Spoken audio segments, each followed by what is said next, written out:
Hello friends, पुन्हा एकदा स्वागत आहे आपल्या झटपट इंग्लिश या यूट्यूब चॅनलवर, जिथं आपण इंग्रजी शिकतो आपल्या मातृभाषेमधून. आपण बरोबर ओळखलेलं आहे थंबनेलमध्ये मला जायचे आहे यासाठी योग्य इंग्लिशमध्ये ट्रान्सलेट केलेलं वाक्य कुठलं असेल. आय एम टू गो म्हणायचं, आय वॉन्ट टू गो म्हणायचं की आय हॅव टू गो म्हणायचं. म्हणजे ज्या ठिकाणी मला जायचे आहे यासाठी योग्य वाक्य कोणतं असणार आहे हे आपल्याला जाणून घ्यायचं आहे. तर बघा, मला जायचे आहे हे वाक्य कुठल्या सिच्युएशनमध्ये बोलल्या गेले त्यावर आधारित आपल्याला त्याचं इंग्लिशमध्ये ट्रान्सलेशन करायचं आहे. तर या ठिकाणी आपण हे जे 3 वाक्य आपल्यासमोर आहेत, 3 ऑप्शन आपल्यासमोर आहेत, I am to go, I want to go, I have to go. प्रत्यक्षात हे 3 ऑप्शन किंवा 3 सेंटेन्सेस नसून 3 सिच्युएशन आहेत आणि या 3 सिच्युएशनमध्ये मला जायचे आहे हे वाक्य कुठल्या सिच्युएशनमध्ये वापरलेले आहे त्यावरून आपल्याला योग्य तो ऑप्शन जो आहे तो ऑप्शन निवडायचा असतो. तर सुरुवातीला आपण ॲम टू याचा यूज पाहणार आहोत, म्हणजे जे पहिलं ऑप्शन आहे आपलं. तर या पहिल्या ऑप्शन जे आहे तिथील जी सिच्युएशन आहे त्या सेंटेन्समधील सिच्युएशन काय आहे किंवा त्याचा उपयोग केव्हा केला जातो ते आपण पाहणार आहोत.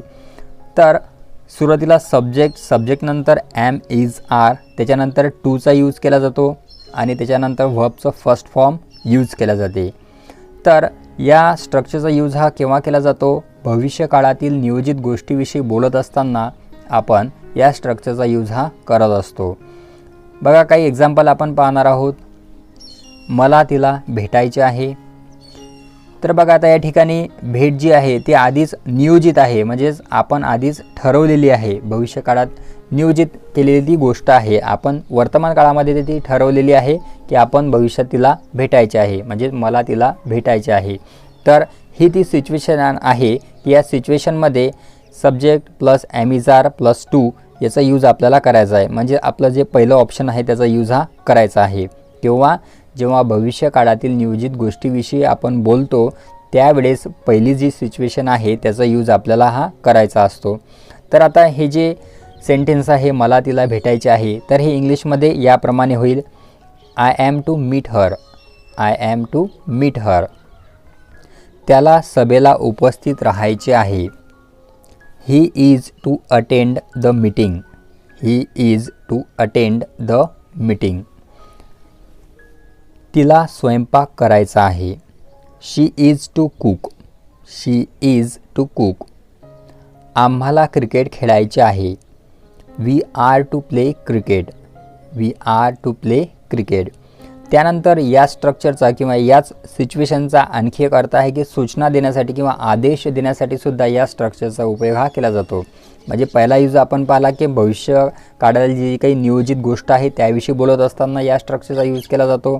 त्यानंतर दुसरा यूज आहे की सूचना देण्यासाठी किंवा आदेश देण्यासाठी सुद्धा या स्ट्रक्चरचा यूज हा केला जातो. तुम्हाला 5 वाजेपर्यंत इथे थांबायचं आहे. आता ही सूचना केलेली आहे, तर इंग्लिशमध्ये या प्रकारे ती ट्रान्सलेट होणार आहे. You are to stay here till 5 o'clock, you are to stay here till 5 o'clock. त्याला 10 वाजेपर्यंत यायचे आहे. He is to come till 10 o'clock, he is to come till 10 o'clock. तिला आज हे काम पूर्ण करायचं आहे. She is to complete this work today, she is to complete this work today. मला त्याला मदत करायची आहे.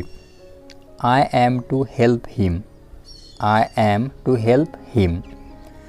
तर आता हे जे सेंटेन्सेस आपण पाहिले हे प्रेझेंट टेन्समध्ये होते. याच प्रकारे आपण हे सेंटेन्स पास्टमध्ये सुद्धा करू शकतो. अशा वेळेस आपल्याला ॲम, इज, आरच्या जागी वॉज, वरचा यूज हा करायचा आहे.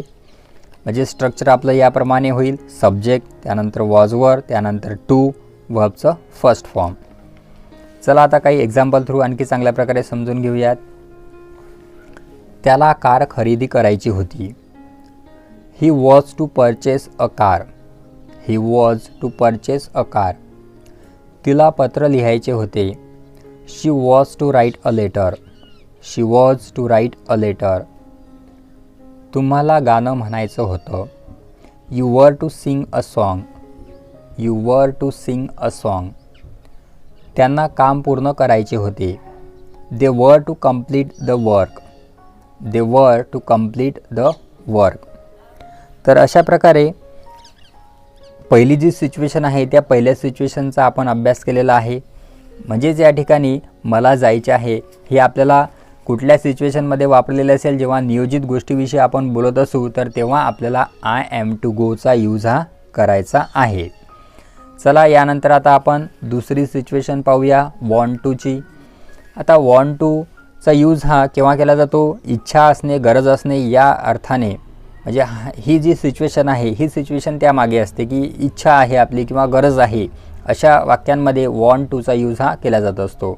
स्ट्रक्चर याप्रमाणे आहे, सब्जेक्ट, त्यानंतर वॉन्ट किंवा वॉन्ट्स प्लस टू प्लस वर्बचं फर्स्ट फॉर्म.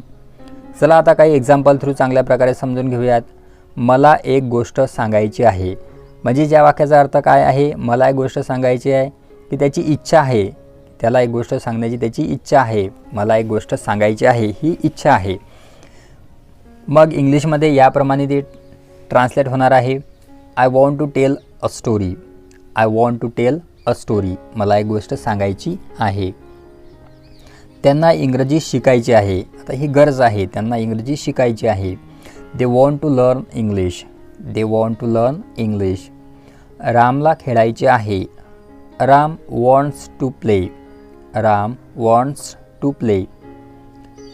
त्याला सकाळी लवकर उठायचे आहे. He wants to wake up early in the morning. He wants to wake up early in the morning. आता याच प्रकारे आपण पास्टमध्ये सुद्धा याचा यूज करू शकतो. वॉन्टच्या जागी आपल्याला वॉन्टेडचा यूज करायचा आहे.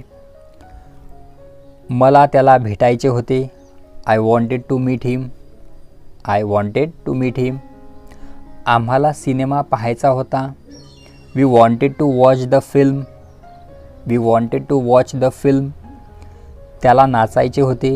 ही wanted to dance. He wanted to dance. तर ही झाली दुसरी सिच्युएशन.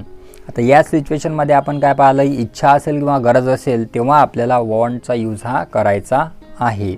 म्हणजे मला जायचे आहे ही माझी इच्छा असेल तर आपण त्या ठिकाणी काय म्हणू, आय वॉन्ट टू गो. चला यानंतर आता तिसरी सिच्युएशन आपण पाहूया, ती आहे हॅव टूची. हॅव टू किंवा हॅज टू.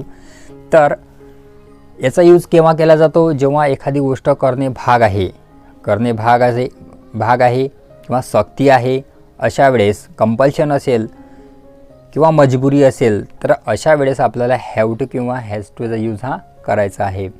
तर स्ट्रक्चर याप्रमाणे आहे, सब्जेक्ट, त्यानंतर हॅव टू किंवा हॅज टू, वर्बचं फर्स्ट फॉर्म. चला आता काही एक्झाम्पल थ्रू आणखी चांगल्या प्रकारे समजून घेऊयात. मला इंग्रजी शिकायची आहे किंवा मला इंग्रजी शिकावी लागते. ही त्याची मजबुरी आहे किंवा त्याला करणं सक्तीचं आहे. तर अशा वेळेस इंग्लिशमध्ये त्याचं ट्रान्सलेट होईल, I have to learn English. I have to learn English. म्हणजे या ठिकाणी त्याची इच्छा नाही आहे परंतु त्याची मजबुरी आहे.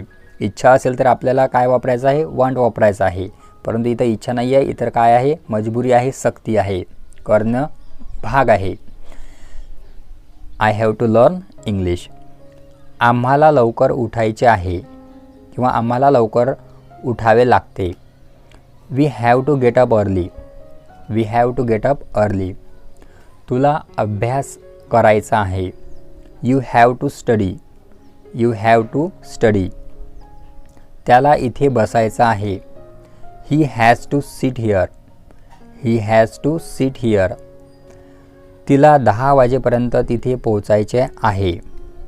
She has to reach there till 10 o'clock. She has to reach there till 10 o'clock.